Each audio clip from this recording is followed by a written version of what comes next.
Hi hello welcome to my YouTube channel. ನಾನು ನಿಮ್ಮ ಗೆಳತಿ ಚೈತ್ರ ರಾಜಮೂರ್ತಿ. ಇವತ್ತು ಹಲಸಿನಕಾಯನ್ನು ಯೂಸ್ ಮಾಡಿ ಬಸ್ಸಾರು ಮಾಡೋದು, ಹಾಗೆ ಅದರಿಂದ ಪಲ್ಯ ಕೂಡ ಯಾವ ರೀತಿಯಾಗಿ ಮಾಡೋದು ಅಂತ ಈಸಿಯಾಗಿ ತಿಳ್ಕೊಳ್ಳೋಣ.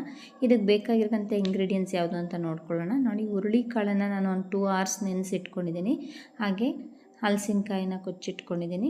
ನಂತರ ಟೊಮೆಟೊ, ಈರುಳ್ಳಿ, ಹಸಿರುಮೆಣಸಿನ್ಕಾಯಿ, ಕರಿಬೇವು, ಕೊತ್ತಂಬರಿ ಸೊಪ್ಪು, ಗಸಗಸೆ, ಜೀರಿಗೆ, ಮೆಣಸು ಎಲ್ಲ ಕೂಡ ಇಟ್ಕೊಂಡಿದ್ದೀನಿ. ಪಲ್ಯ ಮಾಡೋಕ್ಕೆ ಏನು ಬೇಕೋ ಅದನ್ನು ಕೂಡ ಇಟ್ಕೊಂಡಿದ್ದೀನಿ. ಅದಕ್ಕೆ ಮೇನ್ ಇಂಗ್ರೀಡಿಯೆಂಟ್ಸು ಹುಚ್ಚೆಳ್ಳಾಗಿರುತ್ತೆ, ಹುಚ್ಚೆಳ್ಳು ಮತ್ತು ಅಕ್ಕಿ, ಮತ್ತು ಸಾಂಬಾರು ಪೌಡರ್ ಕೂಡ ಇಟ್ಕೊಂಡಿದ್ದೀನಿ. ಸ್ವಲ್ಪ ಸಾಲ್ಟು, ರುಚಿಗೆ ಎಷ್ಟು ಬೇಕೋ ಅಷ್ಟನ್ನು ಹಾಕ್ಕೊಳ್ಳೋಣ. ನನಗೇನು ಹುರುಳಿಕಾಳೇನು ನೆನೆಸಿಟ್ಟಿದ್ದೆ ಅದನ್ನು ಒಂದು 3 ವಿಷಲ್ಸ್ನ ಹಾಕ್ಕೊಳ್ಳೋಣ. ನೋಡಿ, ನೆನೆಸಿ ನೋಡಿ ಈ ಥರ ಬೇಯಿಸಿಟ್ಕೊಂಡಿದ್ದೀನಿ. ನಂತರ ನಾವು ಹಲಸಿನಕಾಯಿ ಏನು ಸಣ್ಣದಾಗಿ ಕಟ್ ಮಾಡಿ ಇಟ್ಕೊಂಡಿದ್ವಿ ಅಲ್ವಾ, ಅದನ್ನು ಹುರುಳಿಕಾಳು ಜೊತೆಗೆ ಸೇರಿಸಿ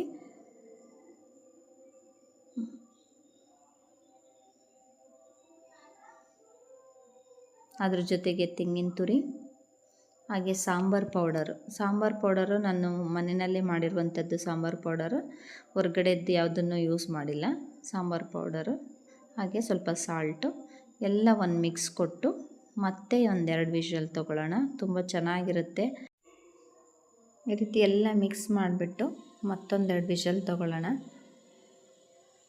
ಲಿಡ್ ಕ್ಲೋಸ್ ಮಾಡಿ ವಿಷಲ್ ಕೂಡ ಹಾಕ್ಬಿಡೋಣ. ನಂತರ ಈ ಕಡೆ ಸಾಂಬಾರು ಮಾಡೋಕ್ಕೆ ಸ್ವಲ್ಪ ಹಸಿ ಈರುಳ್ಳಿ ಮತ್ತು ಸುಟ್ಟು ಈರುಳ್ಳಿ ಬೇಕಾಗುತ್ತೆ. ಹಾಗಾಗಿ ನಾನು ಈರುಳ್ಳಿನ ಸ್ವಲ್ಪ ಎಣ್ಣೆಯಲ್ಲಿ ಈ ರೀತಿ ರೋಸ್ಟ್ ಮಾಡ್ಕೊತಾ ಇದ್ದೀನಿ. ಈರುಳ್ಳಿ ಮತ್ತು ಬೆಳ್ಳುಳ್ಳಿ ಎರಡನ್ನೂ ಸ್ವಲ್ಪ ಈ ರೀತಿ ರೋಸ್ಟ್ ಮಾಡ್ಕೊಳ್ಳೋಣ. ನಂತರ ಅದನ್ನು ಜಾರಿಗೆ ಟ್ರಾನ್ಸ್ಫರ್ ಮಾಡಿಕೊಂಡು ಹಸಿ ಈರುಳ್ಳಿ ಕೂಡ ಇವಾಗಲೇ ಹಾಕ್ಕೊಳ್ಳೋಣ. ಬೆಳ್ಳುಳ್ಳಿ, ಹುರ್ಗಡ್ಲೆ ಮತ್ತು ಜೀರಿಗೆ, ಮೆಣಸು, ಹಾಗೆ ನಾವೇನೇನು ಇಟ್ಕೊಂಡಿದ್ವಿ ಮಸಾಲೆಗೆ ಅದೆಲ್ಲ ಹಾಕ್ಕೊಂಡ್ಬಿಡೋಣ ಒಂದೊಂದಾಗಿ. ತೆಂಗಿನ ತುರಿ, ಹಾಗೆ ಬ್ಯಾಡಗಿ ಮೆಣಸಿನ್ಕಾಯಿ, ಸ್ವಲ್ಪ ಹುಣಸೆ ಹಣ್ಣು, ಸ್ವಲ್ಪ ಟೊಮೆಟೊ ಕೂಡ ಹಾಕ್ಕೊಂಡು ಸಾಂಬಾರು ಪೌಡರ್ ಎಲ್ಲ ಹಾಕಿ ಒಂದು ಮಿಕ್ಸ್ ಕೊಟ್ಬಿಡೋಣ. ನೋಡಿ, ಈ ಥರ ಕನ್ಸಿಸ್ಟೆನ್ಸಿ ಇರಬೇಕು. ಫೈನ್ ಪೇಸ್ಟ್ ಮಾಡಿಕೊಂಡ್ರೆ ಈ ಥರ ಬರುತ್ತೆ. ಈ ಥರ ಕನ್ಸಿಸ್ಟೆನ್ಸಿ ಇದ್ದರೆ ಸಾಂಬಾರು ತುಂಬ ಚೆನ್ನಾಗಿ ಬರುತ್ತೆ. ಈ ಥರ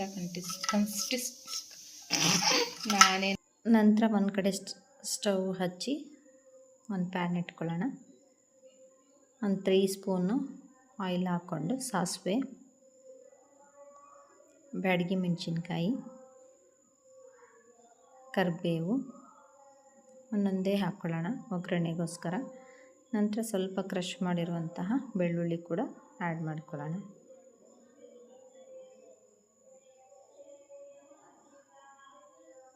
ಹಸಿ ಈರುಳ್ಳಿ ಇದಕ್ಕೂ ಸ್ವಲ್ಪ ಜಾಯಿನ್ ಮಾಡ್ಕೊಳ್ಳೋಣ. ನಂತರ ನಾವು ಮಸಾಲೆ ಏನು ರುಬ್ಬಿಟ್ಕೊಂಡಿರ್ತೀವಿ ಅಲ್ವಾ, ಆ ಮಸಾಲೆ ಕೂಡ ಇದಕ್ಕೆ ಆ್ಯಡ್ ಮಾಡಿ ಇದು ಎಣ್ಣೆನಲ್ಲೇ ಚೆನ್ನಾಗಿ ಫ್ರೈ ಆಗೋವರೆಗೂ ಸ್ವಲ್ಪ ಫ್ರೈ ಮಾಡ್ಕೊಳ್ಳೋಣ. ನೋಡಿ, ಆ ಜಾರನ್ನು ಕೂಡ ನೀಟಾಗಿ ತೊಳೆದು ಅದಕ್ಕೆ ವಾಟರ್ನ ಮಿಕ್ಸ್ ಮಾಡ್ಕೊಳ್ಳೋಣ.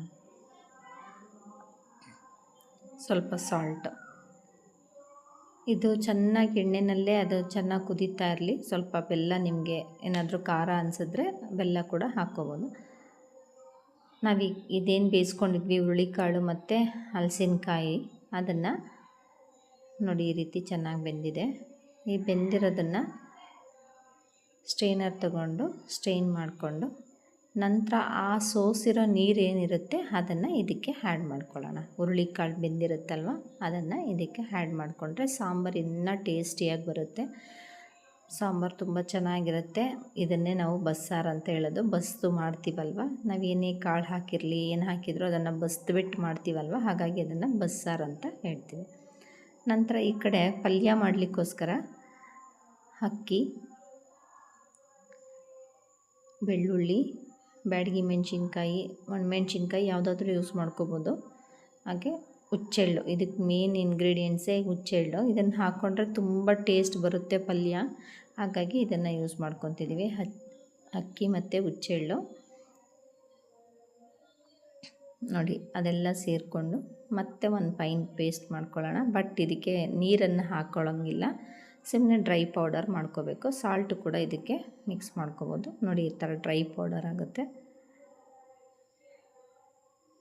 ನಂತರ ಅದೇ ಪ್ಯಾನಿಗೆ ಒಂದು 3 ಟೀ ಸ್ಪೂನ್ ಆಯಿಲ್ ಹಾಕಿ ಈರುಳ್ಳಿ ಸೇರಿಸ್ಕೊಳ್ಳೋಣ.